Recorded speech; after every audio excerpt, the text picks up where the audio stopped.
Ladies and gentlemen, welcome back to the channel, guys. We have a lot to discuss. Today we had day 2 of the Green Bay Packers rookie minicamp. And guys, trust me, a lot to talk about today. A lot of guys who are flashing potential. And again, take everything I say in this video with a grain of salt. Obviously, there's no pads. They're running against air and some, responsibilities, especially the DBs.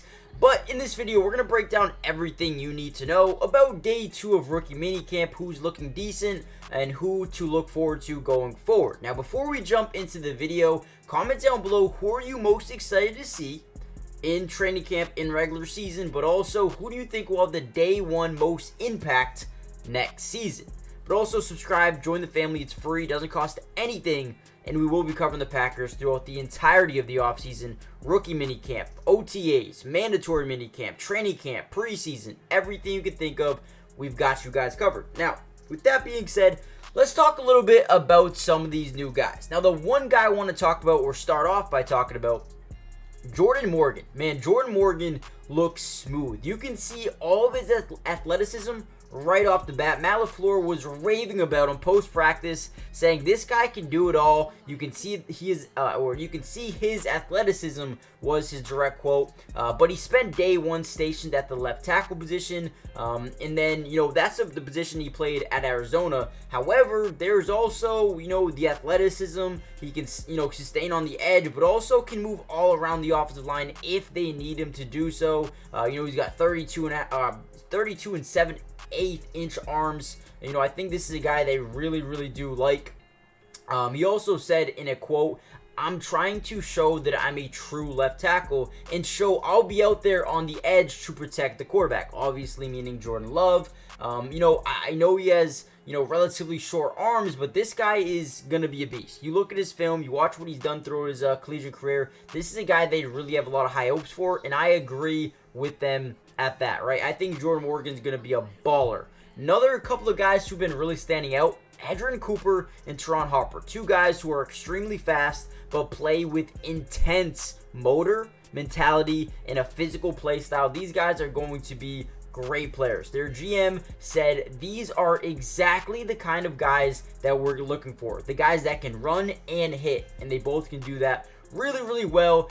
They exude obvious athleticism, and you can see Hopper and Cooper are both guys who are going to do it at the quarterback or at the NFL level.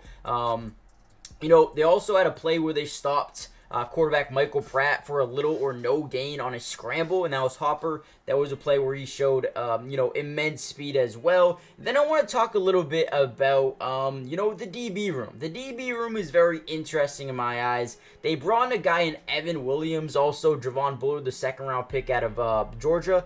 But Evan Williams is a guy I'm really starting to kind of like his game, right? So they drafted him in the 4th round, overall 11, ran a 4.6 in the 40-yard dash. But a guy who plays with the right mindset, plays with a mindset of like a linebacker with really good stopping power. He knows where entry points are located as a run defender in the box. So you talk about right away, you have a guy who can bring versatility not only as a safety, but can come up and play in the box as well, right? He does a really nice job of closing out on crossing routes from the high safety position as well. And he's rough. He plays with a certain type of demeanor that is going to contribute right away on special teams. So you look at the roster right away, and I think there are 3, maybe even 4 day 1 starters for this team. When you talk about Jordan Morgan at left tackle, Edgerrin Cooper at inside linebacker, and then Jonathan Bullard in that free safety position alongside Xavier McKinney, Jair Alexander, Eric Stokes, and some of these other guys in the DB room as well. But you also talk about guys like Kalen King and Kitana Oladapo, Evan Williams. Like I just said, really like his game, what he can bring as a player. I'm just really excited for what the Green Bay Packers are doing, and I feel like they're headed in the right direction. Last year, we're probably one of the most improved teams. After that first half of the season, they really took a major jump up, and I expect to see them come out the gates next year looking brand new, looking really good. I also want to give a big shout out to Marshawn Lloyd. Dude, Marshawn Lloyd is going to be a different breed. I guarantee you guys that right away. Marshawn Lloyd, watch out for him. We'll talk about him more next video. He's going to be a beast.